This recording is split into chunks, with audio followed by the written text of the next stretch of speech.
Okay, this is a video in regards to a response from a question I got in my inbox on YouTube. And it says, Zach, I've been a subscriber for a while. I find your channel very refreshing and quite enjoyable. Very no nonsense, down to earth, honest about what you do, and absent the ego and camp that accompanies other lifters. And he says that he wanted to say he really appreciates the what I do and how I do it. I appreciate that. I don't try to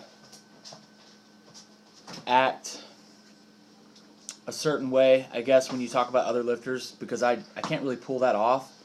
Like, I'm not flashy or exciting to watch, really. I mean, my lifts are decent, but they're not amazing, so I can't act a certain way. So I guess that's really just me. That's kind of who I am. So I appreciate the compliment, but I think that there are other lifters that do it, and I think it's good for them because they can pull it off, and I think other people enjoy watching it. If I tried to act that way or lift a certain way and be super intense and just whatever, it would look weird and goofy because that's just not who I am. So I appreciate that.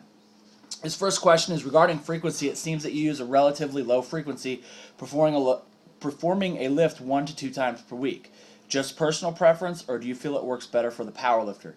For me, it's personal preference. I know some people, their frequency is higher. They'll do a lift 2 to 3 times a week and have great success with that. I've never done each lift, squat, bench, or deadlift more than once a week. I know back when I was running the cube consistently on your deadlift days, there would be days when you did some high bar squats or some Olympic squat, stuff like that. So I guess when I was doing that, I was squatting twice a week, but nothing heavy. So for me, I've always found the best success squatting once a week, benching once a week, deadlifting once a week. And actually now with the deadlift, since I'm kind of coming back from this injury, I think I'm going to try doing a 2 weeks on, 1 week off rotation for my deadlift. Also, I know you followed the cube method for a while and inspired me to do the same. Do you have any intention to return to that method in the future? My bench made good progress with the cube.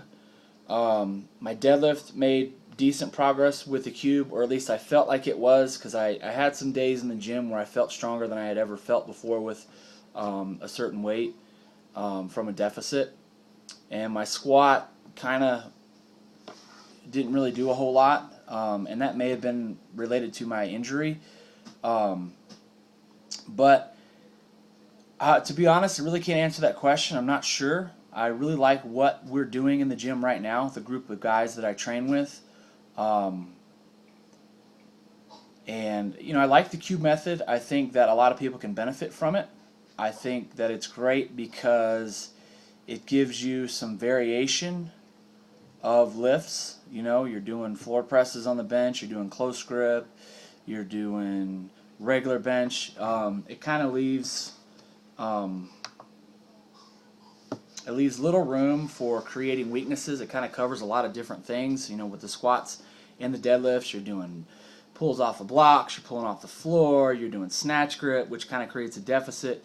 With the squats, you're doing high bar, you're doing Olympic, you're doing reverse band, you're doing a lot of stuff. So for each movement, I feel like it's great because of how it implements the different variations and allows you to make sure that you're covering different areas of each lift.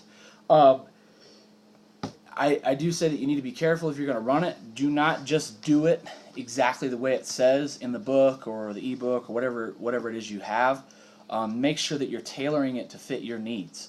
I think any program can be successful for just about any lifter. Obviously, that may vary a little bit in that, if you're a newbie lifter, you just need to do each lift a lot with a lot of reps and volume, and you're going to keep getting stronger. As you become more experienced, then you have to start focusing on different areas of each lift and pick different variations to attack those weaknesses. But like I said, the Cube method allows you to do that, but you've got to tailor it just like any other program to fit your needs. And when I say that, I mean you have to pick movements and do those to attack your weaknesses. You may run the Cube method, but you need to tweak it to fit what you need. His next question. To answer it, I'm really not sure. Like I said, I really like what we're doing right now as far as programming. Basically, we go in and we, in a nutshell, without getting too detailed, I kind of explained it in my last video with the squats. Basically, we find a way to progress. We find a way to add weight to the bar, do more reps, or like tonight, for example, I did 405 for 2 sets of 3. I did 3 sets of 3 full work sets. My first set of 3 was 365. So next time I have a heavy bench night where I'm doing triples, I might try to do 3 sets of 3 with 405, or maybe a set of 385 and then 2 sets of 405. Or if I don't feel like I can do a full 3 sets with 405, maybe I try to pause some reps, or maybe I try to hit an extra rep or 2 on one of those 405 sets. I find a way to progress, either with weight or reps or sets, and pick a progression that's manageable, pick a progression that you can continually add to. A big mistake that lifters make is they try to progress too fast and they hit a wall real fast and they have to go backwards, and that can be very detrimental to a lifter psychologically. So that's kind of where we're at right now. I really like the way that works. I like the fact that we're doing a lot of different variations of each lift, so we're covering our top, our middle, and the bottom half of each lift. So you really can't go wrong doing that. So I really don't know if I'll come back to the Cube or not. We'll see. His next question is, what periodization model do you prefer to use and believe delivers the best results for raw lifting?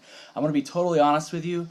I hear the word periodization thrown around a lot. I see it a lot, and I actually had to Google it. I'm really still not totally sure what the word periodization means.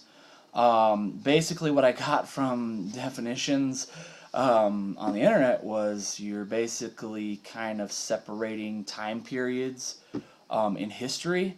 I'm not really sure how that relates to powerlifting. I may sound like a complete and utter idiot right now, but yeah. So the way I see it, you're lifting for X amount of time and you're seeing the progress that you made, and then you're determining what your next set or you're determining what your next training cycle is going to look like. And this is how I would define it and how I would go about it. And this may be totally wrong. This might not even be what periodization is. It doesn't matter. This is what I think. So say we're doing what we're doing right now with the different variations, and we go in and we have a heavy day where we do triples, we have a volume day where we're doing lots of sets, we have a rest pause day. Each time I'm looking to progress. And at the end of X number of weeks where I feel like, hey, I've made a lot of progress, let's kind of assess where I'm at. I'm going to say, okay, this is where I'm at. I'm going to think about the weaknesses that I have. And I'm going to think about, hey, this area in my squat or my bench or my deadlift has to be fixed. And I'm going to think about ways that I can attack that weakness. And then I'm going to figure out a length of time that I want to use to train to attack those weaknesses and progress myself even further. So basically, we're going to follow the model that we're using right now that I explained in my previous squat video up until we get about 12 weeks out from our next meet. And that could be March, a regional USPA meet, or it could be nationals for me. I'm not really sure. Regardless, what's going to happen is we're basically going to get to that point where we're 12 weeks out and say, hey, this is how we're going to train. And we're going to talk about and think about what our weaknesses are and pick variations and movements that we can use to attack those areas that need to come up, because you're only as strong as your weakest link. So that's how I would describe how I do periodization. I train for a set amount of time that I think I can actually accomplish strengthening the weaknesses that I have. When I get to the end of that training cycle, I step back a little bit and assess where I'm at and assess whether or not I've actually accomplished strengthening those areas. And then from there, I look at any existing weaknesses or areas that I have that need to be improved, and then I set up another game plan. So hopefully that answers your questions, Bryce. Again, I really appreciate it. Thanks for the message, and I'm glad I was able to answer, because I think this covers a lot of things that I may or may not have talked about before. So for other lifters, I hope this is helpful.